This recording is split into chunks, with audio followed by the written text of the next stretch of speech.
Welcome back. You are listening to the Staff and FaculTEA Sessions podcast with your hosts, Anna and Chelsea. If you're vibing with us, subscribe on Spotify and Apple Podcasts, and don't forget to rate us 5 stars. Also, follow us on Instagram and YouTube and share Staff and FaculTEA Sessions with your peeps. Want another way to support our work? Shop our activist merch at vitalvitavendors.com or buy us a coffee or lunch using the PayPal QR code on the screen. What's up, y'all? Welcome to another episode of Staff and FaculTEA podcast. Super excited about today's episode. We're going to get right into it. We're covering all your current headlines. Today, really talking about labor, academic freedom, and the fight for justice. Anna, you want to introduce yourself? Yes. Hi again. My name is Anna, and my pronouns are she, her, ella, and I am so excited to be here with our guest. Would you like to introduce yourself and tell our audience who you are? Yeah, I'm Sang Kill, and I'm a professor in the Justice Studies Department at San Jose State University. I'm currently under Article 19, dismissal, which is a collective bargaining agreement article between California Faculty Association, my faculty union, and the CSU. And so I'm speaking as an individual and not as an employee of San Jose State University today. Dope. Thank you. Welcome to Staff and FaculTEA Sessions pod. We usually like to start with just kind of doing a little check-in with each other and just to kind of drop into the episode and share anything that's kind of accompanying us in this process. Nice. So do you want to start, Chelsea? Sure. I mean, before we started, we were just talking about how damn hot it is. And we live in a place where we have a lot of privilege in terms of being close to the beach, ocean breeze, all that. But the boob sweat is real right now. So I just wanted to talk about that as another oppressive environment. And I think we were with another friend of ours before this talking about just kind of that daily anxiety, right? About around all the shit that's just really real. Thinking about the various ways that we can step into the resistance and just that hope discipline that we always talk about with Mariam Kaba and what that looks like for each of us. So today was the first day of elementary school. So again, thinking about the anxieties for all of our families, for all of our kids experiencing, the ICE terrorism right now, and, picking up my little bonus man who's 10 and watching all the joy and talking about his day and really his love of learning is something that inspires me. Love that. Get him educated while we still can. I mean, he's a white-sican like me, so I'm like, you don't have to use this privilege, bro. I'm gonna put you down on game. Would you like to check in, Sam? Yeah, I got some fantastic news actually. Somebody that I represented at their faculty hearing about 4 years ago for denial of tenure and promotion in the engineering department just got word that she won her arbitration hearing and they have to backdate her tenure and promotion back to May 2024. So I am super excited for the win for her. And yeah, I encouraged her to go do the public hearing instead of the contractual closed door route, because the public hearing is always the political route. That's what I chose, and we'll talk about today. And so, yeah, just encouraging union members to go public with their battles really wins in the long run. So, uniting and fighting is the theme of the day, of the week, of the year, of the decade, and it works. So, super excited about that. Yes. That is amazing. So timely. I know. I'm like, now I have even better news. My check-in is now shifted. I'm so glad to hear of that news. And I just keep saying it feels like we're in the season of justice. I'm not saying it's going to come easily, but I do love seeing big institutions being held to the fire and being held accountable and the workers winning. Yeah. We're on the precipice of a new existence and I can't wait. That makes me very, very excited. I am also hot. So don't mind the sweat wipes.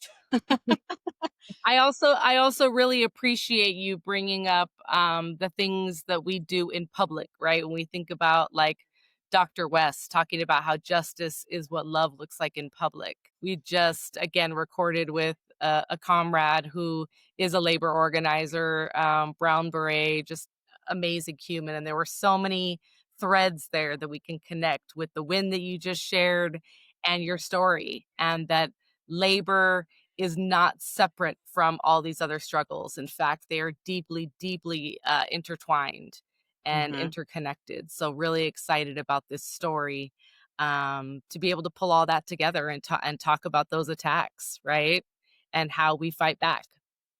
Yeah, absolutely. Fire. 100%. Huge. Well, we would love to start with you just sharing a little bit about kind of who you are, what your position is, you've studied, where your expertise and passion lies, and then what kind of brought us together to this episode.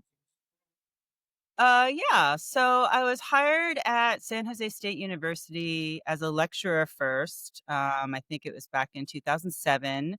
And I started my tenure track later that year as an assistant faculty in justice studies. And they hired me as a social justice hire. So I was, hired to teach about justice and injustice.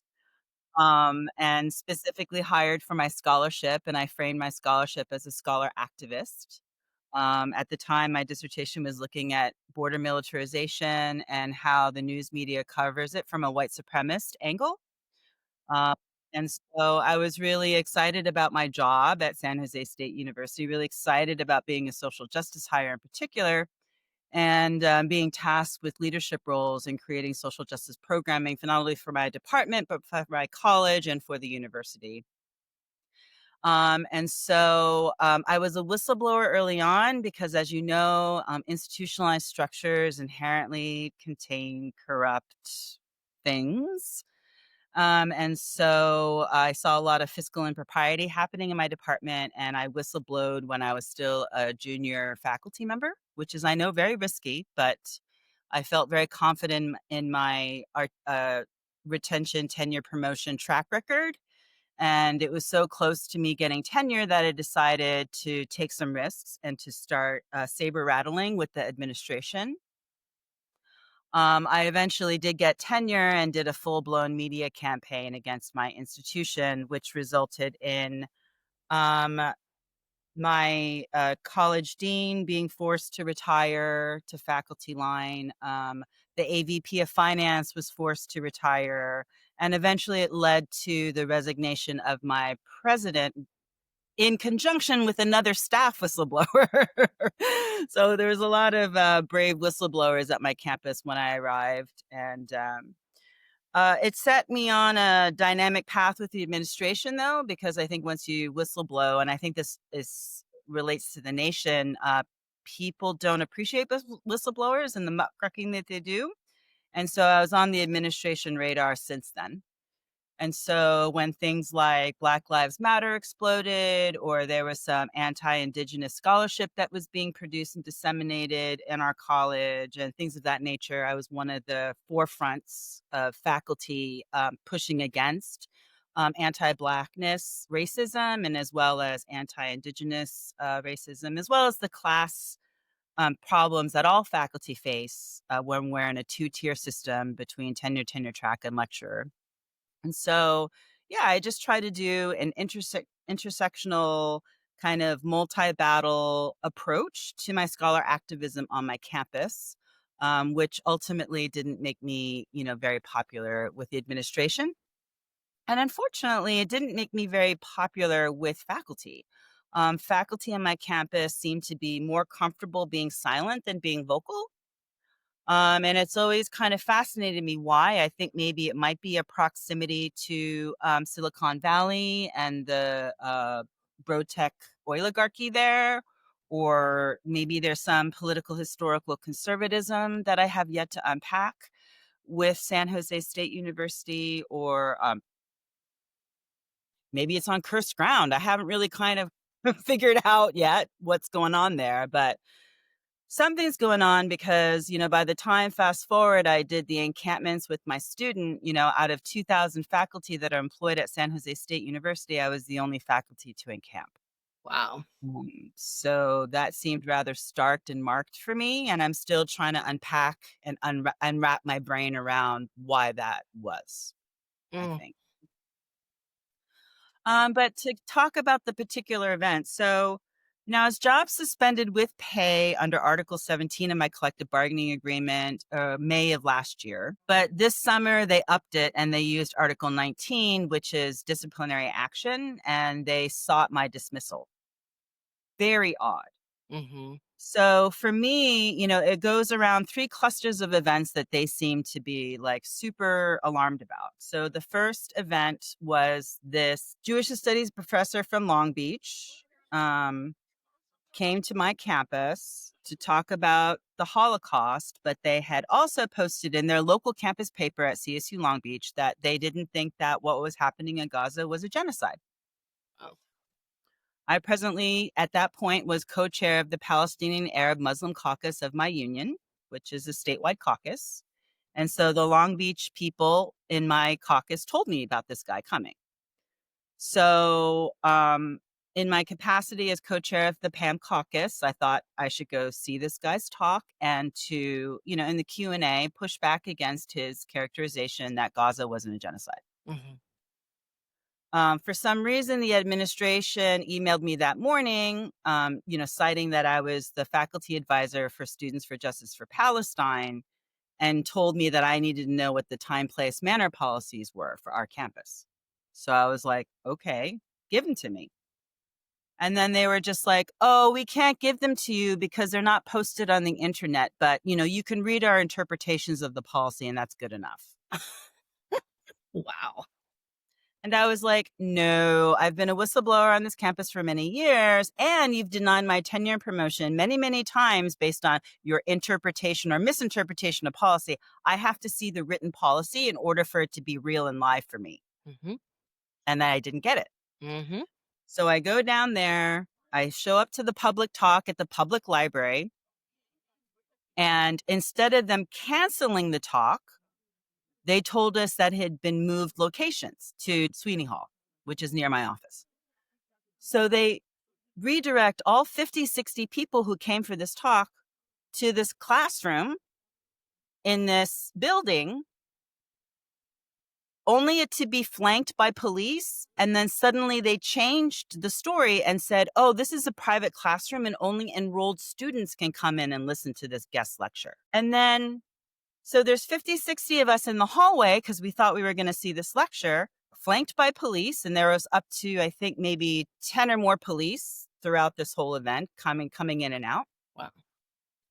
And then an SJP student comes to me and said, do you know what the time, place, manner policy is? And I said, actually, I don't, because I asked for it and they refused to give it to me.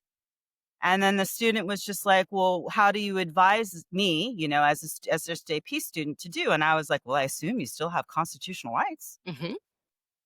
Yeah. So they decided to make noise, to protest the fact that they were denied seeing this person's speech and to be able to protest against this person's characterization that Gaza was not a genocide. So they did. My only ask of them was like, could you please make sure that none of the classrooms are blocked so students can go in and out to the bathroom or to other classes and that there's like, space in the hallway for free flow of movement. And they did. Mm-hmm. So unfortunately, Jonathan Roth, who's the top Zionist on my campus, shows up because I think his department's also a co-sponsor of this event. And let me tell you, there were 3 co-sponsors, right? There was the Office of Equity, Diversity and Inclusion. Wow. Yeah. Wow. And then English and History. I had emailed all 3 departments the night before and said, hey, and I gave them the links. I was like, this guy's denying that there's a genocide in Gaza. Like, you need to decouple your co-sponsorship. I didn't ask for a cancel of the lecture. I didn't ask for anything. I said, you need to decouple your sponsorship. Mm-hmm. They didn't. They ignored me. So, show up, and Jonathan Roth, who's part of the history department, top Zionist, full professor on my campus. Me and him have been beefing for years, obviously, because I'm the top pro-Palestine activist on my campus. He does something really creepy. he comes up to me, face back to me, because we're all lined up on the sides of the hallway, and he leans his back into me. Wow. Like his back touching my chest. Wow. And I'm like super creeped out that he's like rubbing on my body. Yeah. And so I take a step back, and then he takes a step back with me. And I'm like, okay, I think he's doing this because he's trying to get me to touch him so he can claim assault. Yep. Right. So I'm like not touching. So I'm kind of like as far back as I can go. And I'm like, I'm just frozen. So I think what happened was his little tactic didn't work. Mm-hmm. And so he started kind of stomping down the hallway, being frustrated. And then that's when I saw him walking down the hall. And suddenly he attacked a Palestinian protester. Wow. And so what happened is that she was trying to block his camera because unfortunately he's known to be a soft boxer on our campus. Mm-hmm. And so she put her hand in front of his camera lens, didn't touch him, didn't touch the camera, to stop his recording of people there. Mm-hmm. And then he did this like kind of quasi-military martial arts style wrist twist, hand grab wrist twist. What? That kind of forced her body to follow the pain of her wrist kind of like down. So I saw her like kind of hunch over a little bit. Wow. And then there was a melee because there were so many cops there. Mm-hmm. That, of course, they didn't go after Jonathan Roth. They went after the students that tried to protect this Palestinian protester from Jonathan Roth. And so I saw some of these students and community members then be punched and manhandled by police. Wow. So, I was pissed. And I was like, I witnessed an assault and you need to detain Jonathan Roth. Mm-hmm. And of course, that didn't happen. So I think the scuffle with Jonathan Roth and the Palestinian protester produced the, campus police and quote unquote evacuating the guest lecturer from the room in the building, but not before, the provost confronted me and said, you got to order these students to disperse. And I'm like, this is not a Students for Justice for Palestine event. Mm-hmm. This is just a crisis-made event that you all made. Yep. That y'all created. Yeah. Mm-hmm. Eventually, Jonathan Roth, my understanding was put on paid leave and put on an investigation for that date. But then 2 months later, I would also find out that they would open up the investigation on that same date for me, but 2 months later. Relatable. Yeah. Relatable. Yeah. Unfortunately. So it's a false flag operation, basically. Mm-hmm. And administrators are really good at this. It's gaslighting. Yep. Right. So, and they're claiming on that date that I organized everything. Mm-hmm. Yep. I orchestrated the students to do my bidding and command. Mm-hmm. And that I'm a dangerous entity that needs to be eliminated through dismissal. Mm-hmm. So that's event number 1. So event number 2 was a sit-in protest that was organized by alumni. The week prior, I had helped and joined the formation of Faculty for Justice in Palestine at San Francisco State because I live in San Francisco. I'm not too far away. And I was so excited about the student encampment movement that I wanted to help as much as I could. So for a full week, I was there helping the faculty, the students with their encampment experience and like super inspired by it. Like, incredible. Dozens and dozens and dozens of faculty came out to support these students, like bonkers wild, multiple faculty encamp with the students to make sure they were protected, not only against maybe police but also Zionist or, malcontents, Mm-hmm. right? Amazing. So the first anti-genocide action that I'm seeing on campus is the sit-in. And this was, I think, May 8th was the first day. So, I'm booking down to San Jose State University and they have an open mic. They say anybody who wants to come, speak. Again, this is not a Students for Justice for Palestine event. This is some alumni group I've never met who's putting this sit-in together. So because I'm co-chair of PAM, the Palestine Arab Muslim Caucus, I did the open mic. And so I spent most of my time talking about the beauty, the gorgeousness of the things that I saw at San Francisco State. Nonviolent protest, using encampments, much like they did in Vietnam, much like they did with apartheid in South Africa, using encampments to protest against the injustices of those two historical events. And then, I criticized time, place, manner, because it does impinge upon our academic freedom and our free speech, because it's supposed to be used to make sure that like commerce and businesses are interrupted, but that's not how it's being used. And then I was very careful of my words because I knew I was being watched. I said, if you're thinking about doing a student encampment at San Jose State University, then it's not too late. And I used an if-then conditional statement, a hypothesis statement. So read the investigation, they come to find that what I did is tantamount to, I don't know, like looking at child porn or like, I don't know, beating babies or I don't know, smashing puppies on the ground. And they basically were like, 5 days later, the encampments sprout out. So you're the organizer and you ordered the students and they're following you like, I don't know, you're Jim Jones and you gave them the juice kind of stuff. The Nikes and the juice. Wow. Holy shit. The wildest part that comes up for me with that saying is those other crimes that you mentioned that are actual crimes would probably have been treated with way less hostility than I'm sure you were treated with, which is just the biggest mindfuck of all. Honestly, I think it's like, they're running on racial stereotype script. Yep. And so they read my parents are from Korea. And so they read my East Asian face and they're like, but she's talking as if she has self-esteem and privilege and not following the stereotype that we want of her of shutting the fuck up. Yep.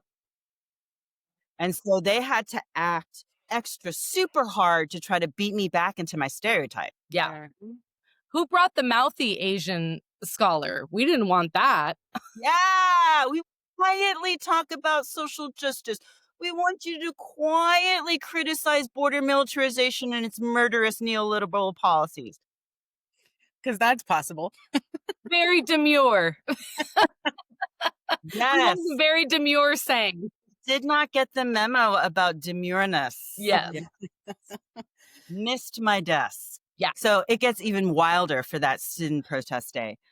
This AVP, Marie Fuentes, I forgot her hyphenated last name.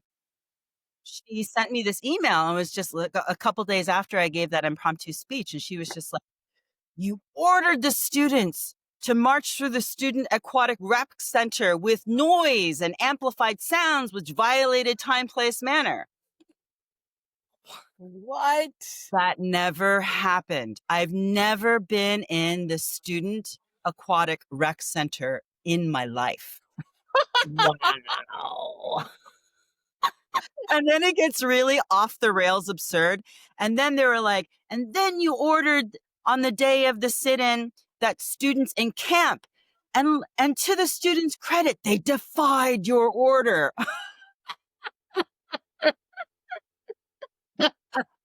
It was the first day of a sit-in. At most, I could order them to sit their butt down and I still wouldn't have done that.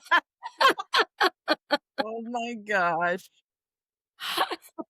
Oh my God. I mean, it was like, it's so good that I was born with a sense of humor because I immediately replied the email and I said, I categorically deny these accusations. It's literally every accusation is a confession.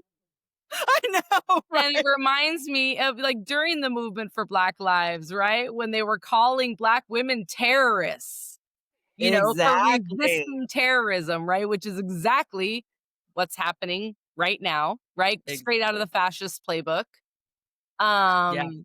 It's magalicious what's happening. Yeah, the caucasity just knows no bounds. So they'll just make up a bigger lie and a bigger lie. And because they're propagandists, right? They think that they're just going to spit out all this bullshit at you and you're just going to cower in fear. That then when you don't, they literally just keep amplifying their tactics in a way that's just unbelievable. Oh, it yeah. becomes like a personal vendetta. Oh, yeah. How dare yes. you question me? How dare you? Oh, yes. Yep. They're definitely taking what I'm doing very personally. Yep. Yeah. So, yeah, that was off the rails event number 2 to amplify the off the rails event number 1. And then obviously the off the rails event number 3 is the encampment. So their initial accusations was that I published personal information on my social media and I endangered people. That's not true. That's not accurate. So what happened on the first day of encampment was that they threatened to use the sprinklers on the students if they encamped. And I know that they can turn those sprinklers off on a dime because, drought, more than a decade, right? Mhm. And so somewhere 10:30 at night, after many, many warnings, they unleashed the sprinklers on us. Come to find out later that it's not potable water, Mm. and they sprayed us with filthy, dirty water. And I did get sick the next night. I have a gut disability, so I'm susceptible to viruses and bacteria. I have chronic fatigue syndrome. Yeah. And the other faculty member, she didn't camp with me, but she stayed late into the night and then came back the next morning. She also got sick with tummy issues the next night. So I do think that they used dirty water on us and they threw it on us, which, from a civil rights historical optic angle, terrible optics, right? So naturally, I'm pissed. So I'm screenshotting all the admins' work pages, the sjsu.edu pages, and I'm letting people know on my social media what happened. This social media is my personal social media. It doesn't say that I work at SJSU. And I just said, hey, this admin said this to me. One of them threatened me. And so I said, this admin threatened me this way. And then another admin, unleashed dirty water on us. And I called it. This admin unleashed dirty water on us. So they made the accusation from the encampment that I posted personal information. Well, that's not accurate. You're a public employee with public web pages. Yep. And you got a deal. Yeah. Like, actually, this is not doxing. What y'all tried to do to me and the students in the first episode, that's doxing. Putting people out on a platform in a very dangerous and threatening way. Like, yeah. Yeah, what they did to me and my students was offensive. Yep. Yeah, but they're doing gaslighting to like 180 stuff and say, I'm Jim Jones, I'm dispensing the juice. Our poor dumb students don't have 2 brain cells to rub together to resist you, which is like ridiculous. It's like, how many of our syllabus has critical thinking? Yeah. How many? Yep. How many of our department's missions and goals is to create critical thinking? How many colleges have critical thinking? Yep. But then suddenly when I enter the scene, all critical thinking skills for our students disappear and they all follow me like I am a cult leader. Yep. And in the same breath, saying they were able to defy you and your orders. So they don't have 2 brain cells to rub together and you're mandating all these things, but then all of a sudden the brain cells start rubbing and they can say no. Weird. Yeah. Yep. Yeah. So we see this a lot too, where people are like, you're putting the students up to things. And in my career in particular, I was working with parenting folks and in particular single mothers of color, like navigating so many violent systems, right? In addition to the erasure and exclusion in higher ed, the shit that's happening to their kids in K through 12, right? And on and on and on.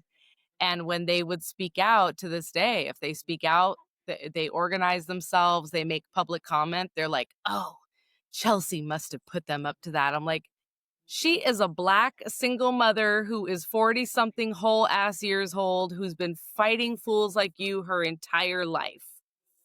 She knows her rights. She knows her shit. She can see the misogynoir and anti-Blackness from a mile away, and she's going to tell you about it. And she doesn't need permission from Chelsea. Fuck no. Like, I would never. Best I've done is be like, talk your shit, But it's incredible, that level of gaslighting, right? Where people want, the infantilization of students while also treating them like they're dangerous, right? And 2, that like telling people, especially these students, to not believe what their ears and eyes and scholarship and experiential wisdom and, all their lived and learned experiences. It's Yeah. really incredible and Yeah. maddening. And now I feel like I have to justify why I can't, it's just kind of like genocide. Yeah. Our nation's funding it. Yep. And supplying weapons. Yep. The ICJ International Court found it was genocide. UN experts, Amnesty International, several Israeli human rights groups. I mean, It's just so clear. And yet here I am in this, fight with my administrators about, speaking out against the genocide of Israel against the Palestinians. Mm-hmm. Yeah. So what I think is going to be really interesting with my hearing is that, they are going after me for maybe like 4 clusters of policy. One is the time, place, manner policy. And again, just a reminder that, these were, weaponized and upgraded because, Senator Scott Wiener asked for them because he was worried about anti-Semitism. But now he's done a full 180 because now he's saying, oh, it's repressing academic freedom and he never intended it to do that. Oh, yeah, you did intend it to do that. Get-go. You don't get to 180 your position now, Mr. Wiener. The second one is the academic freedom and professional responsibility policy on my campus, which is a Senate policy 99-8. I think I fulfilled that policy.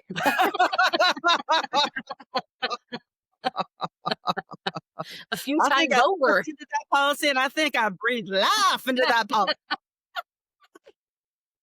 I don't think I violated that policy. And then the other one is interesting one, Executive Order 1068, role of advisors. Okay, so let's think of this. None of the events were SJP events. Mm-hmm. I'm only an advisor to SJP students. Yep. So if they're going to try to nail this executive order on me, that basically means that all faculty are all advisors to all 37,000 students enrolled at SJSU. Yep. Which means that anytime they come on campus for any event, they have to memorize time, place, manner, which at this point is a 17-page single-spaced document. And they need to discipline and control everybody around them, particularly students, with this time, place, manner. Yep.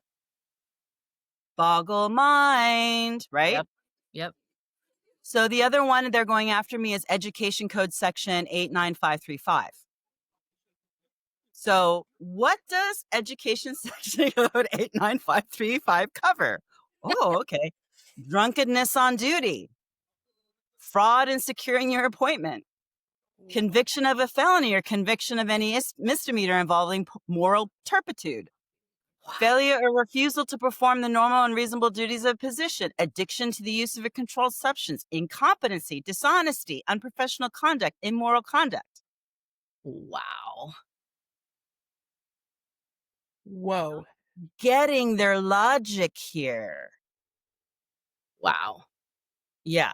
That literally takes my breath away. I feel like I need a minute to hug myself on that. That's Yeah. So they're literally so when professors are convicted of looking at child porn, this education code section is used, to fire them. Mm-hmm. And most of them still have jobs, or they appeal that shit until they just get to retire comfortably. Yep. Yeah, they get to watch. And all I did was speech, perform my job duties, and support my students in my role as a faculty on campus. Yep. And they want to fire me. So, and the last one is a doozy. So university policy SL1. How can it be more? Oh yeah, it's more. It is more. It gets Hold on, let me brace myself. Yeah, this is where the tea gets delicious. Okay. Look, saying, I know you said you don't do podcasts, but I just want to say you're missing out on your gift and talent. I would listen.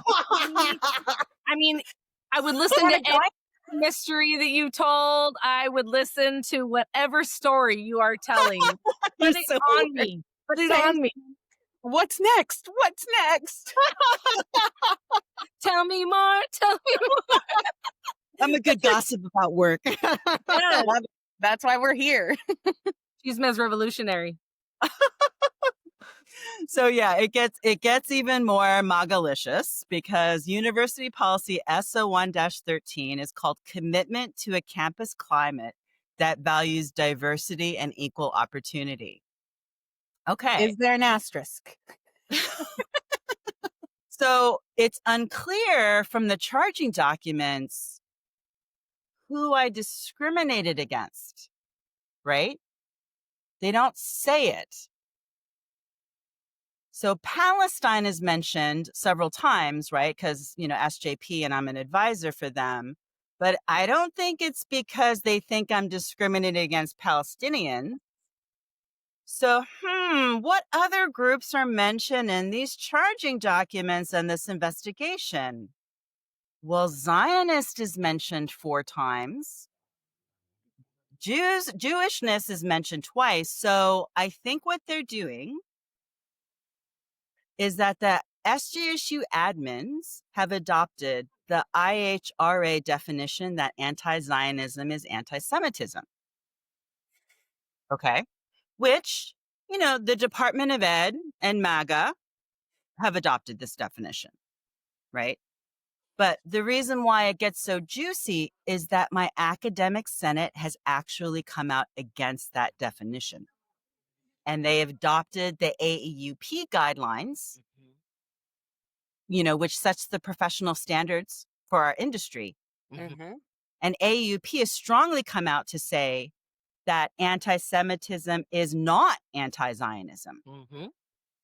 Yep. So this is a direct attack not only on the tenure system, but it's a direct attack on faculty governance. Mm-hmm. When we have a university senate policy that applies to admins, and they have a secret definition for their investigation that they're using to apply to me, Mm-hmm.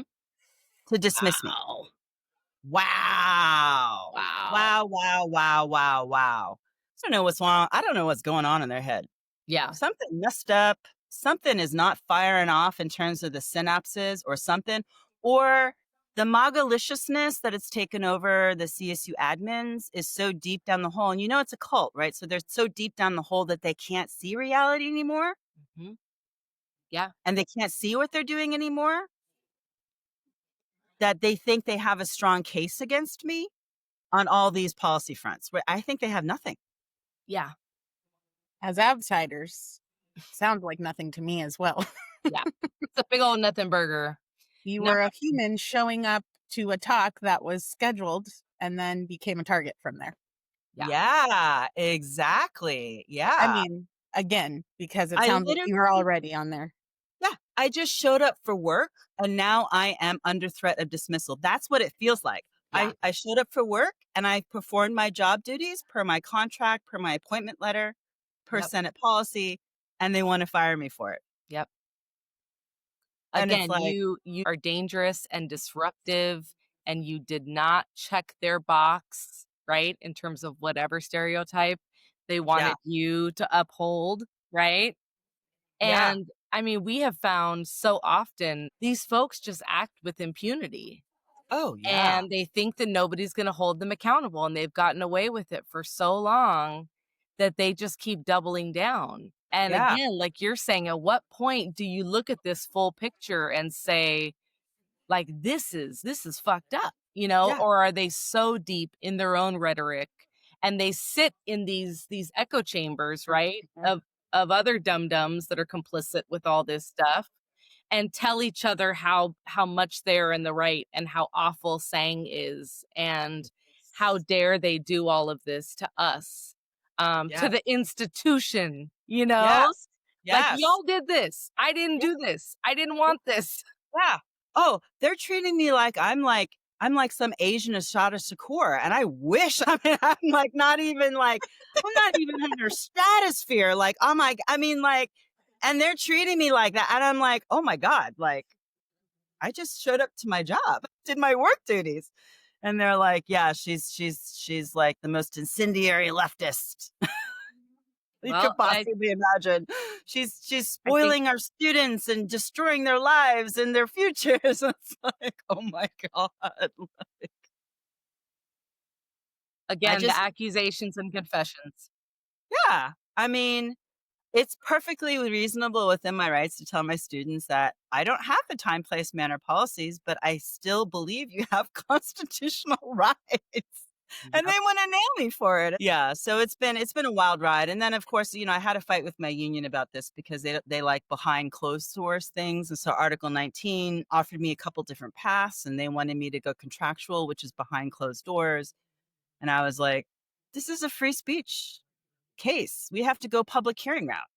And so I even had to pass a resolution in my union saying that, you have to defend statutory grievances to align with our mission statement, which is anti-racism, social justice. Duh. Yes. So, they did step up. And so we are working together right now for my public hearing. So I'm happy that they did a 180. I'm unhappy about how much work I had to do to organize my union to get there. Yeah. But hopefully it'll work out. Absolutely. Yeah. It will. Season of justice is here.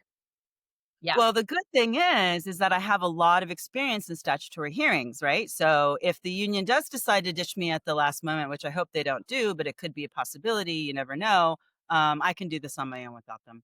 So Yes. I just would prefer for my union to be in solidarity with me as I am fighting not only for myself, but for the tenure system, for the right of faculty co-governance, for the right to speak out against a genocide, for the right to speak out against Israel's genocide against the Palestinian people. And it would be great if my union was next to me.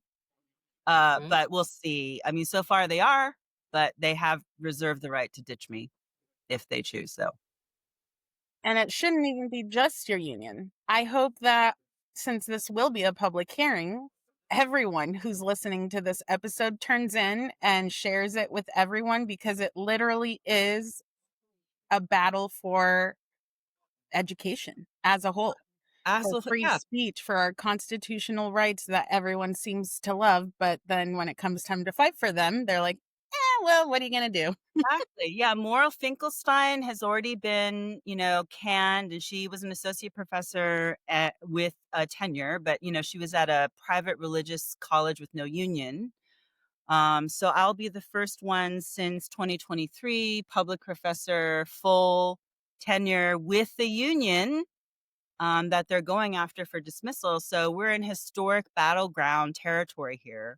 I am not going down without the fight of my life, because I know that it's not just about me, it's about the whole higher ed institution and the chilling effect that they're trying to use me to discipline and control other faculty.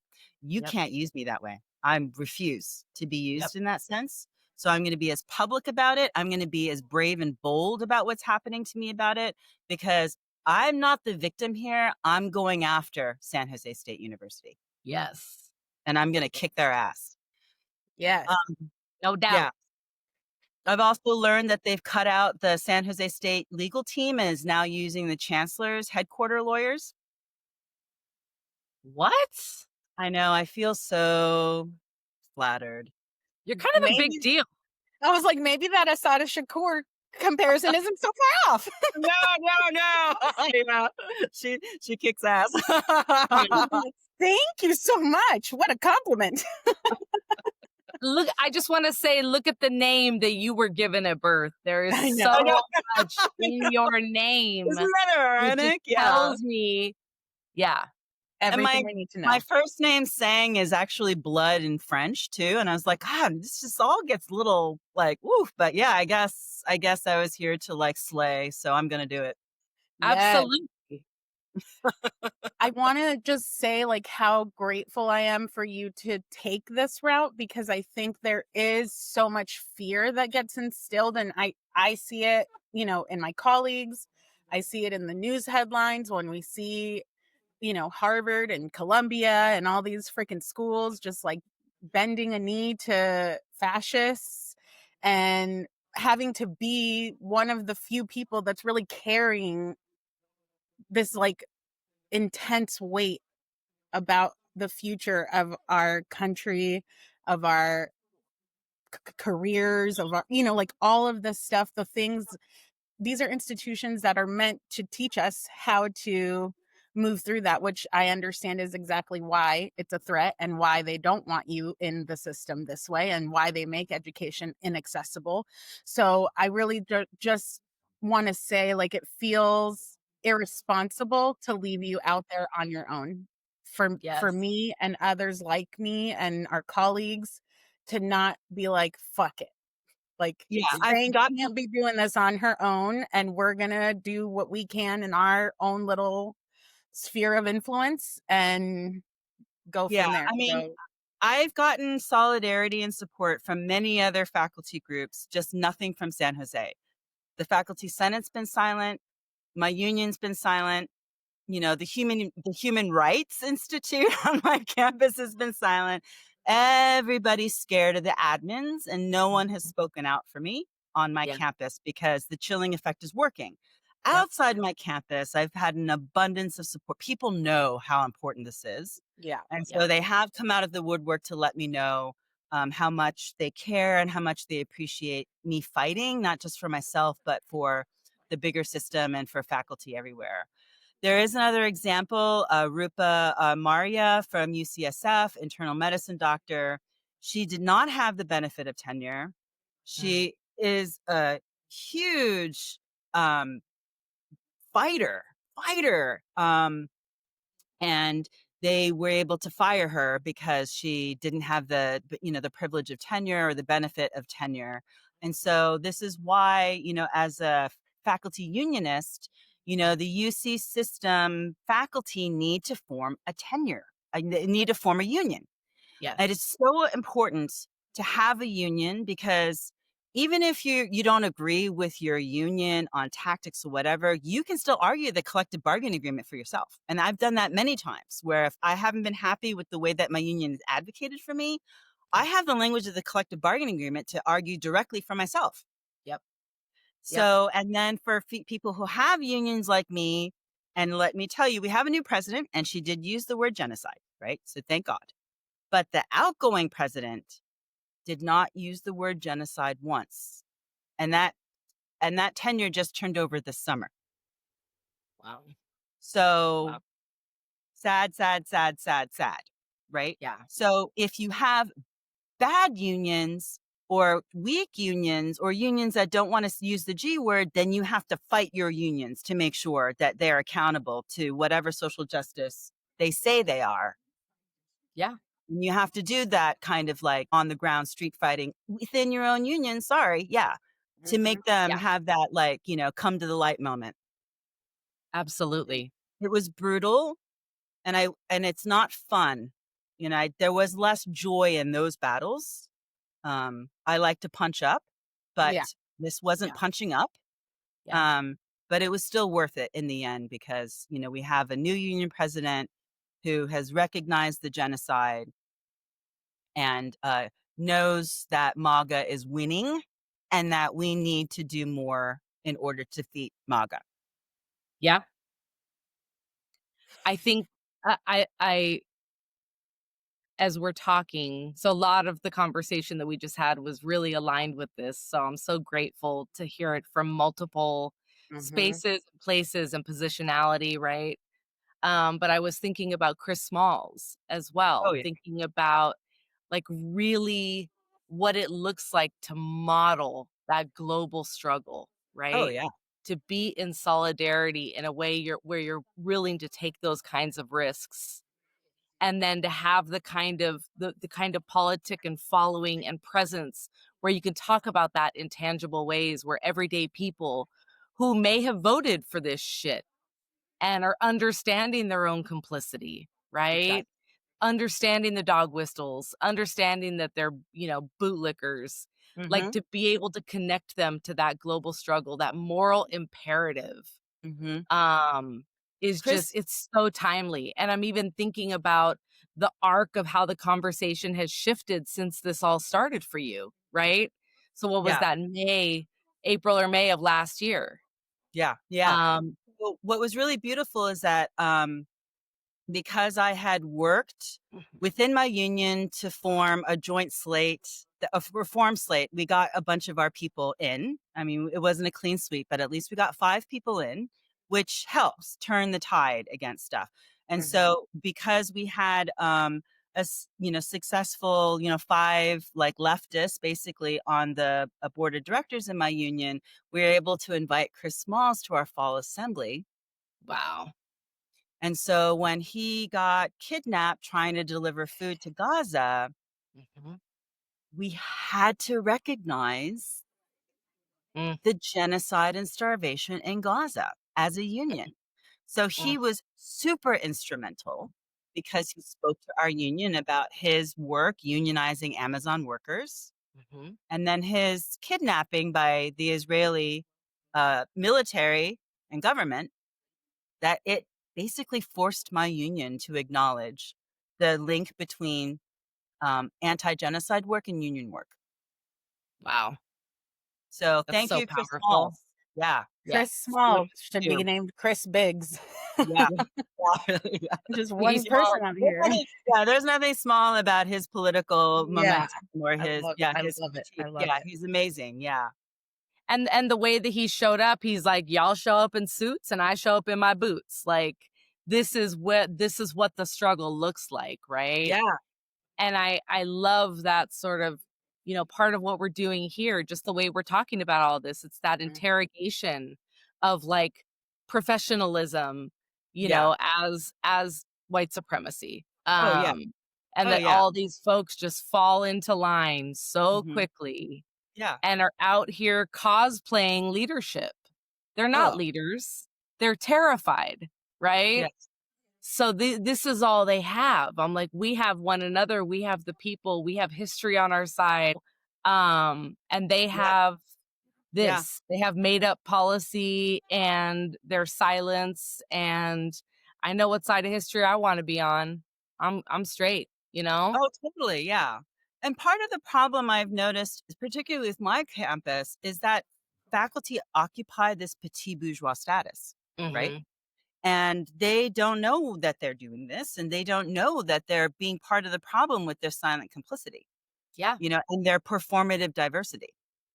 I actually think that's very generous of you to give them the space to claim not knowing.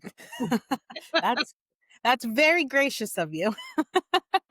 Yeah, I'm still trying to unpack stuff. I'm sure you folks have been trying to unpack stuff too in higher ed. It's very disorienting.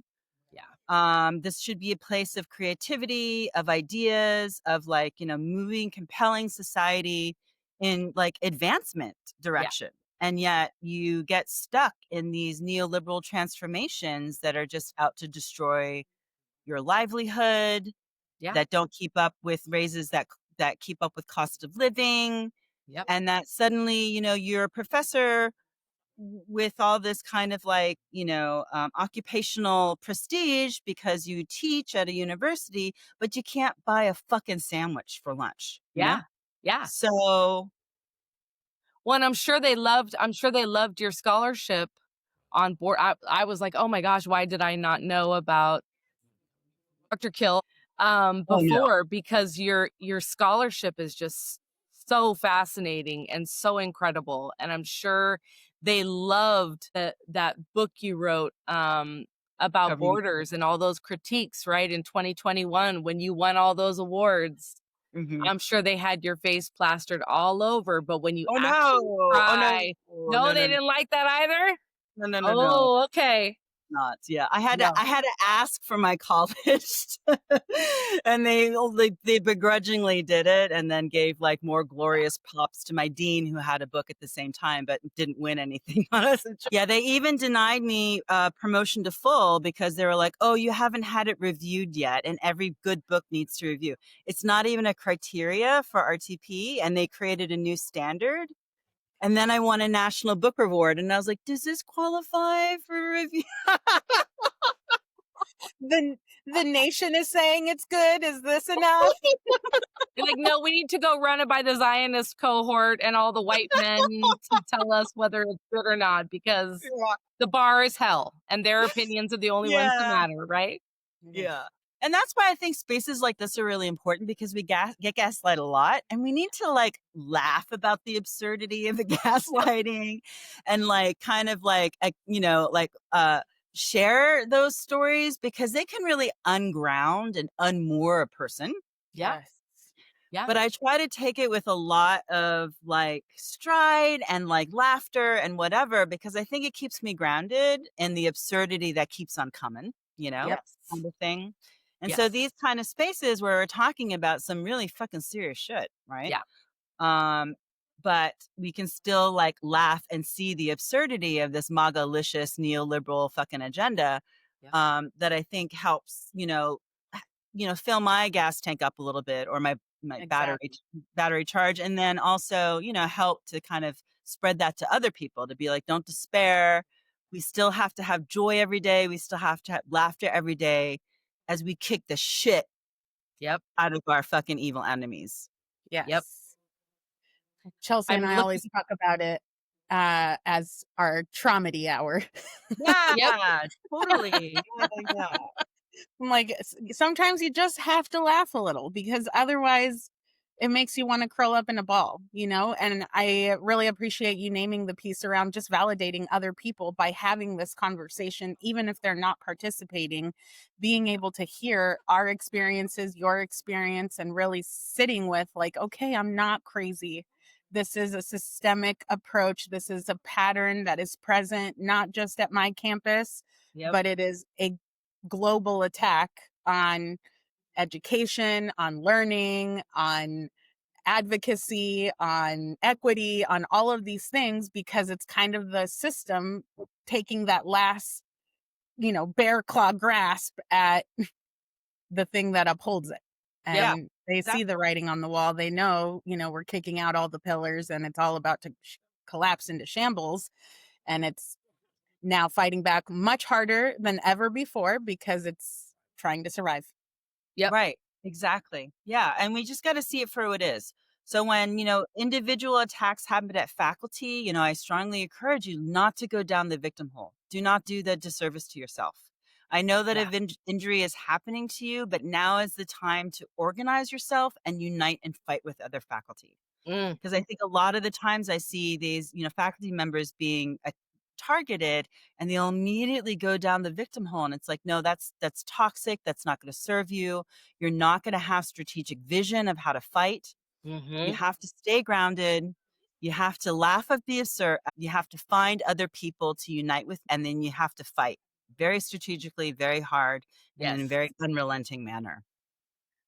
I'm so resonating, and I was looking for that quote by Arundhati Roy that talks about laughing in the face of fascism, right? That we will destroy them with our laughter, with our joy, with our dance, with our song. And that is that is really like part of the movement. When we think about like the thorns and roses, like those are the things that are going to keep us going, that are going to, this is a marathon, not a sprint. We all know that. I think a lot of people, unfortunately and foolishly, think because they don't understand that, Trumpism and all this is a tumor, that the system has always been cancer. They think that as soon as we excise this tumor, if we're even able to do that, the things are going to go back to whatever like violent normal was before this. And they're not. We're not going back, which gives so much space for, again, like Dr. Roy talked about, that portal, when she was talking about the pandemic as a portal. Like, what kind of world can we imagine? What kind of world can we dream up? That audacity to dream of a liberatory world, where multiple worlds can exist, like that Zapatista vision. It's like, now's the time for that. And so I love just sitting with folks like you and doing that radical aspirational dreaming, that disruption that, again, is clearly so dangerous that they have to push us out of institutions, so we don't do that in public, and we don't do that around students or colleagues or anybody. So fuck it, we'll start a podcast. It's good. Yeah. And these podcasts helps us to think about radical reimaginings, right, of what we can do with this change that's been forced upon us by these fascists, basically. Yep. So let's take this opportunity of this change and this upheaval to reimagine what we want in this society, because we just can't take it like a victim.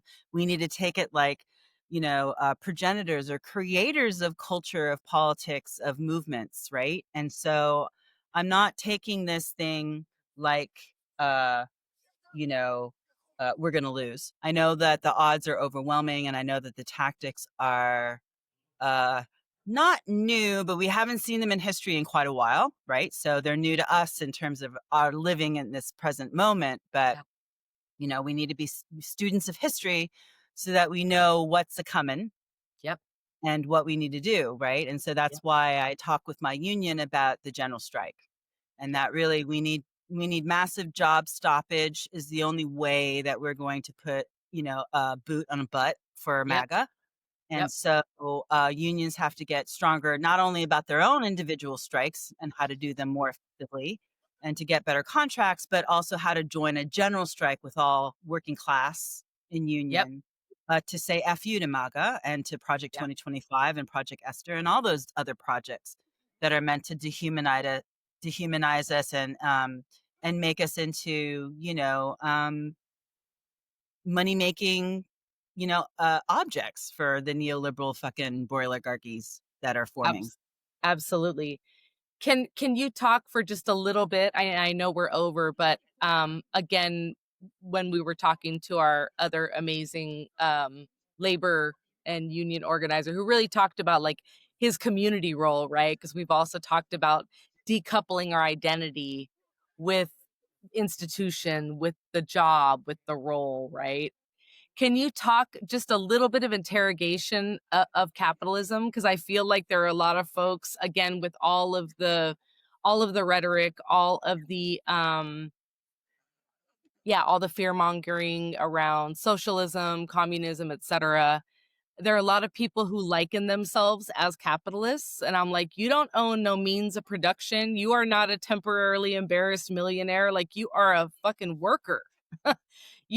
And they will work you until you die. And can you talk a little bit just about that interrogation with people, like that interrogation of capitalism and how people can move past that as part of what they think is possible? Like, this is the only thing that's possible. Like, no.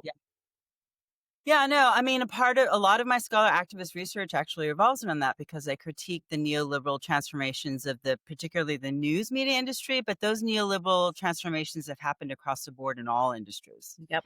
And so basically what happens with neoliberal capitalism is that, over the years, we've had all three branches of government basically help transform society to be rigged for capitalism and for capitalists, to re-rig wealth so that it goes to the very few and not to the very many.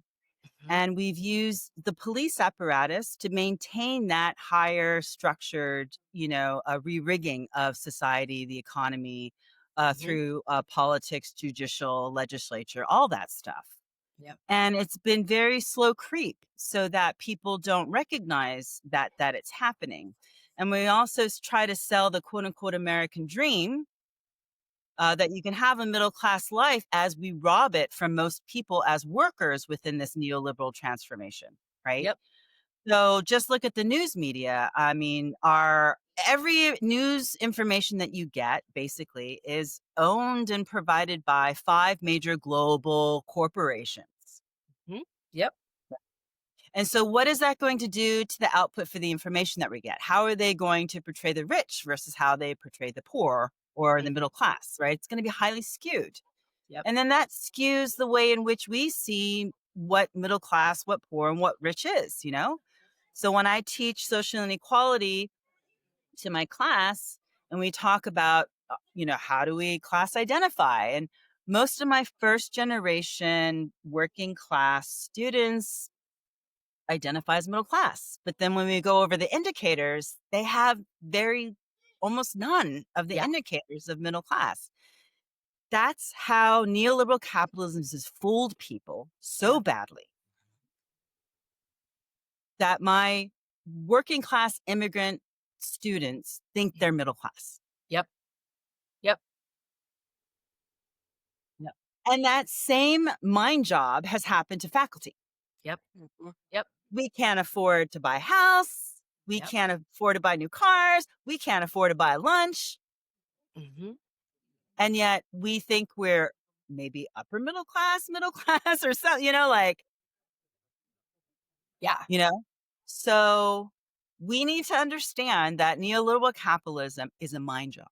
So Yeah. how are we going to decolonize this on an individual level and also on a collective level?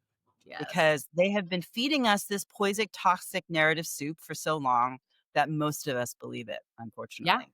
It's so true. Yeah. And that's how it's so easy for MAGA to be like, all immigrants are quote unquote illegal aliens and are criminals. And yet here they're going after our farm workers. Yep. People in nail salons. Yep. People in grocery stores. Yep. Garment workers. And then people are like, I didn't think they were going to go after those people. Yeah. It's like, yeah. Our kids, LAUSD just opened and they're going after our youth, and that disconnect, right, between administrators and the folks in these systems with what's really happening on the ground. And that sick, like, we're going to put one person in charge of keeping folks safe when that person has never demonstrated. First of all, there's so much that's problematic about that, like one figure, right? Yeah. But these false idols as at the heads of these institutions, who have never even treated our faculty or our staff or other people who are in their same class with any kind of dignity. And they're the saviors of our people under fascist attack when they're fascists. Like, again, it's just this whole, like, you look around and just think, what is it going to take? And I do believe that a lot of people are moving left. They're interrogating all the things that they've been told. Yeah. But it really is going to require all of us. And the biggest part of it, which I really appreciate you naming, is the unlearning. All the propaganda, all the conditioning that we've been brought up with, especially as first generation, maybe as children of immigrants, right? So much of that was so, that assimilation politic that was so dangerous, you know? Yeah. And I want to throw Clinton and Obama under the bus, right? Yeah. Because they By all means. for this to happen. Yeah. They greased the skids for this to happen. So Clinton, did a whole bunch of, border militarization policies that basically, allowed, the border to be used as a killing machine. Yep. Right. And to kind of like depress immigrant labor's value, because once they crossed that border zone, they were brutalized. And, that those brutalized populations come cheaper. Right. Yep. So Clinton did this whole massive militarization of the border where he forced, the safer, more urban paths of crossing into the remote desert as a way to harm and as a way to like kind of like job condition the immigrants before they came over. Right. And then let's look at Obama. Obama is doing exactly what Trump did with the deportations. He just didn't advertise it. Yeah. He went to schools. He went to places where people shopped. He did all those things. But the news media didn't cover it, and then he didn't advertise it. But the estimates are between 2 and 3 million people that he depopulated during his presidency. And because Trump advertised it, he can't even reach the rates that Obama did, right? Yeah. So the Democrats grease the skids for this fascist moment today because they're lovers of neoliberalism. We see them inside trading fucking all the goddamn time, Yep. I mean, I heard something like Nancy Pelosi's kid gave their dad a kidney. So, from my end, so that he could keep on inside trading. Because why would you give a kidney from a young person to an old person in their 90s? Yeah. Unless that dude's pushing so much fucking insider trading money for his family. And this is my opinion, right? Yeah. It's kind of like, like child vampirism is basically what we're heading into. Absolutely. And there's that like tech bro that's like blood doping his kid to stay young. Yeah. I mean, like, we're headed into some serious fucked up, scary. Yeah. scary capitalism here. Yeah. And you didn't even mention with Clinton, you didn't even mention the crime bill, Oh gutting yeah. Oh, welfare. ending welfare I and mean, everything. No, I mean, yeah. yeah, it just never ends. I just posted a meme recently that was like, you know, police attacking liberals for, you know, whatever. And then liberals answering by just giving them more and more money. You know, it's like, just give the police all the money. We have created the police state that currently exists. Oh, definitely. Yeah. And we've believed the myths that were not real. Yep. And we're continuing to. Look at DC. Look at DC. Yep. So, you know, you go after immigrants, as we see in LA, and then you go after the Black people, like you do in DC, you know? And so it's that saying, you know, like that adage, you know, about like, you know, you have to stand up for the people that are being taken away in social injustices because they're going to come after your group eventually. And that's exactly what we're seeing in the fascist playbook. Yep. So it's going to be a matter of time before they go for the indigenous here, you know, not just Palestinians, but the indigenous, you know? So it's like, let's fucking unite. Let's fight. Let's organize and let's fucking win because we can do it. Yeah. There's more of us than them. And one of those things is general strike. We really have to focus on the general strike because that is the one organizing tool that I think will make them shit bricks. October 1st. I mean, why, when that fucking disgusting violent budget bill hits, which is literally going to strip healthcare, I mean, just the layers on layers, right? Like, why would that not be the day? I've just been looking around like, who's calling it? Who's going to call it? October 1st, general strike. Let's fucking go. Like, what do you have to lose? Yeah. But your chains, you know, if we want to end on that Asada tip, right? Yeah. Nothing to lose but our chains. And I don't mean to be that leadership's not going to come from the Democratic Party, let me tell you. So it's got to be social justice movements. It's got to be the left. And we got to get over our differences in order to get this done. And that's the one thing about the left is that we still have these like really petty fucking fights. Yeah. Over nothing that we really need to like get over. Yeah. You know, it's about the cause. It's not the individual people, but we get caught up in the individual people and not the cause. And I'm like, wow, you can't see the big fucking picture here. Yeah. Because your feelings are hurt and you got injured by what someone said about you in this particular way. Get over it. Like, bigger fucking picture here. Yep. Yeah. Yep. It isn't helpful to tear each other down when there's a whole other group of people that are already trying to dismantle this work. We can't be fighting with them against ourselves. How many times can we count those on our hands that we've seen in the leftist movement, right? So it's like, yeah, I don't know, like, you know, get therapy, get grounded, get your people, you know, and like, and let's confront the shit that's broken. You know, I always joke about like my politic is a Titanic politic because women and children first. Like if women and children are not safe in our movements, right? Because the same shit's going on there that's happening in terms of the violence everywhere else. We need to fucking address that. It can't be the last thing on the list every time. We need to address anti-Blackness. We need to address, which is another reason I'm so grateful for your voice and your scholarship and your power, is like, I want to make sure that the Asian folks that are being kidnapped, that there isn't erasure there, right? The movement, and as a Latina, like the movement is very brown and that's fucking dope. And what is happening to our Asian siblings? Are they getting the support that they need? You know, the legal supports, like, is there language justice there? Like, I'm being really curious about all this right now because they just hit Little Tokyo, you know. I know, hard. they just hit Little Tokyo. Yeah, exactly. And we knew that was going to happen. It wasn't just going to be brown immigrants. It was going to be all immigrants, right? So, and the day of that Home Depot raid, they also raided a bunch of garment workers. Right. You know, that's a lot of diversity in that space and a lot of Asian women. Yeah. Just the disappearing of bodies. And when I think about the women and children, again, connected to your scholarship too about border politics and things like that. I just kind of keep coming back to that. So I hope that we can stay in conversation. Absolutely. So we can support you. My family's in the East Bay. So if you need some bodies in San Jose, you know, say less. Yeah. I'd Yeah. I would love to that. in person at some point. It'd be great. Yeah. And Yeah. so glad that you folks are doing this. The part of the reason the right wins is because they have platforms like these, and we need more of these ourselves. And so I'm really happy that you folks are doing the labor and doing the work, because I think it spreads the message farther. And it brings some like joy and humor with the message too. So it's really important. We need to lift our spirits and keep them focused on the goal, which is not despair, Yes. I know. We Yes. always talk about the hope discipline with Miriam Kaba. So that's what we try to stay grounded in, but also the take a risk.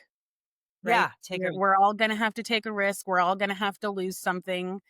You just have the opportunity right now to make a choice about what that might be. Exactly. In order to try to protect future me and future you.